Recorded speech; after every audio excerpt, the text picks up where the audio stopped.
আসসালামু আলাইকুম বন্ধুরা, আমাদের ভিডিওতে চাঁদ দ্বিখণ্ডিত করার ঘটনাটি বর্ণনা করা হলো। ব্যর্থ হয়ে সবশেষে ইহুদি পণ্ডিতেরা কুরাইশ নেতাদের একটা বিস্ময়কর কৌশল শিখিয়ে দিল। তারা বলল, মুহাম্মদ জাদুকর কিনা যাচাইয়ের একটা প্রকৃত পন্থা এই যে জাদুর প্রভাব কেবল জমিনেই সীমাবদ্ধ থাকে, আসমানে এর কোনো প্রক্রিয়া হয় না। অতএব তোমরা মুহাম্মদকে বলো সে চাঁদকে দ্বিখণ্ডিত করুক। সম্ভবত হযরত মুসা আলাইহিস সালামের কর্তৃক লাঠির সাহায্যে নদী বিভক্ত হওয়ার মর্যাদা থেকে চন্দ্র দ্বিখণ্ডিত করার চিন্তাটি ইহুদিদের মাথায় এসে থাকবে। অথচ নদী বিভক্ত করার চাইতে চন্দ্র দ্বিখণ্ডিত করা কতই না কঠিন বিষয়, কেননা এটি দুনিয়ায় এবং অন্যটি আকাশে। কুরাইশ নেতারা মহা খুশিতে বাগবাগ হয়ে গেল এই ভেবে যে এবার নির্ঘাত মুহাম্মদ উপকার হবে। তারা দল বেঁধে রাসূল সাল্লাল্লাহু আলাইহি ওয়াসাল্লামের কাছে গিয়ে এক চন্দ্রোজ্জ্বল রাত্রিতে উক্ত প্রশ্ন করল। ওই সময় সেখানে হযরত আলী, আব্দুল ইবনু মাসউদ, জুবাইর ইবনু মুতাইম প্রমুখ সাহাবীগণ উপস্থিত ছিলেন। এতদবর্তী বহু সাহাবী উক্ত বিষয়ে হাদিস বর্ণনা করেছেন, যে কারণে হাফেজ ইবনু কাসির এতদান সংক্রান্ত হাদিস সমূহকে মুতাওয়াতির পর্যায়ভুক্ত বলেছে। সবশেষে ইহুদি পণ্ডিতেরা কুরাইশ নেতাদের একটা বিস্ময়কর কৌশল শিখিয়ে দিল। তারা বলল, মুহাম্মদ জাদুকর কিনা যাচাইয়ের একটা প্রকৃত পন্থা এই যে জাদুর প্রভাব কেবল জমিনেই সীমাবদ্ধ থাকে, আসমানে এর কোনো প্রক্রিয়া হয় না। অতএব তোমরা মুহাম্মদকে বলো সে চাঁদকে দ্বিখণ্ডিত করুক। সম্ভবত হযরত মুসা আলাইহিস সালামের কর্তৃক লাঠির সাহায্যে নদী বিভক্ত হওয়ার মর্যাদা থেকেই চন্দ্র দ্বিখণ্ডিত করার চিন্তাটি ইহুদিদের মাথায় এসে থাকবে। অথচ নদী বিভক্ত করার চাইতে চন্দ্র দ্বিখণ্ডিত করা কতই না কঠিন বিষয়, কেননা এটি দুনিয়ায় এবং অন্যটি আকাশে। কুরাইশ নেতারা মহা খুশিতে বাগবাগ হয়ে গেল এই ভেবে যে এবার নির্ঘাত মুহাম্মদ উপকার হবে। তারা দল বেঁধে রাসূল সাল্লাল্লাহু আলাইহি ওয়াসাল্লামের কাছে গিয়ে এক চন্দ্রোজ্জ্বল রাত্রিতে উক্ত প্রশ্ন করল। ওই সময় সেখানে হযরত আলী, আব্দুল ইবনু মাসউদ, জুবাইর ইবনু মুতাইম প্রমুখ সাহাবীগণ উপস্থিত ছিলেন।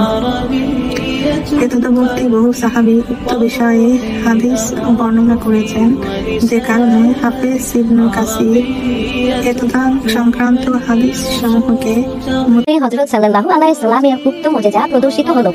মুহূর্তের মধ্যে চাঁদ দ্বিখণ্ডিত হয়ে পূর্ব ও পশ্চিমে ছিটকে পড়ল।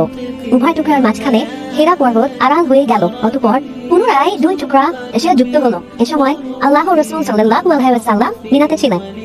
ইবনে মাসউদ রাদিয়াল্লাহু আনহু কর্তৃক সহিহাইনায় বর্ণনা এসেছে যে এরপর রাসূল সাল্লাল্লাহু আলাইহি ওয়াসাল্লাম উপস্থিত নেতাদের বললেন, তোমরা সাক্ষী থাকো।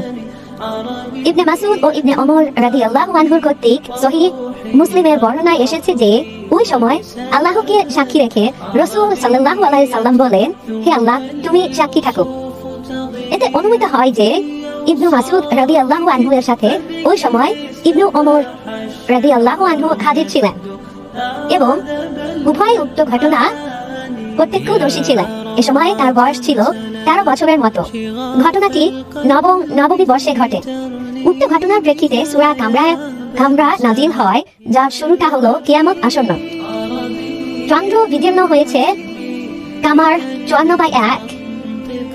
এত বড় ঘটনা চাক্ষুষ দেখা সত্ত্বেও কুরাইশ নেতারা ঈমান আনলেন না। পরে বিভিন্ন এলাকা হতে আগত লোকদের কাছেও তারা এই ঘটনা শোনেন। ইবনে মাসউদ বলেন, তারা বলেন, এটা আবু কাফসার পুত্রের মুহাম্মাদের জাদু, সে তোমাদের জাদু করেছে। অতঃপর তোমরা বহিরাগত লোকদের জিজ্ঞাসা করো, কেননা মুহাম্মদ একসঙ্গে সবাইকে জাদু করতে পারবে না। অতএব বহিরাগতরা বললে সেটাই ঠিক, নইলে এটা সেফ জাদু মাত্র।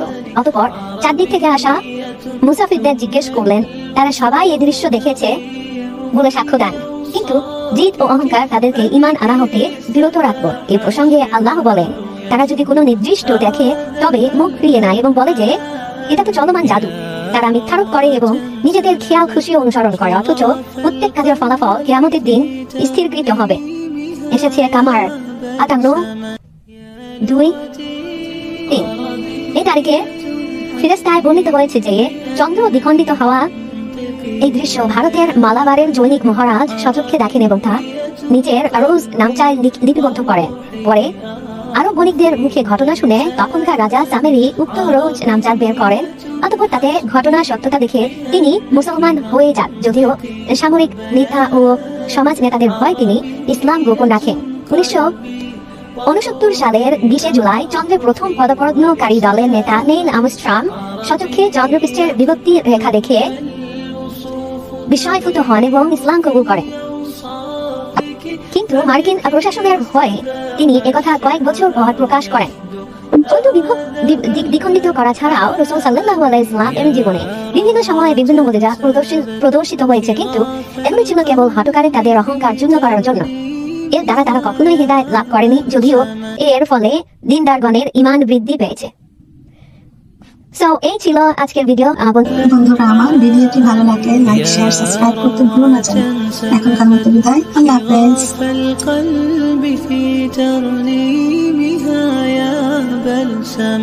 يا لغتي عربية حسبي بأنك منطقي وبياني، عربية قلبي وروحي أحرفي ولساني، عربية حسبي بأنك منطقي وبياني، عربية قلبي وروحي أحرفي ولساني، عربية ثم الوصوف تضيء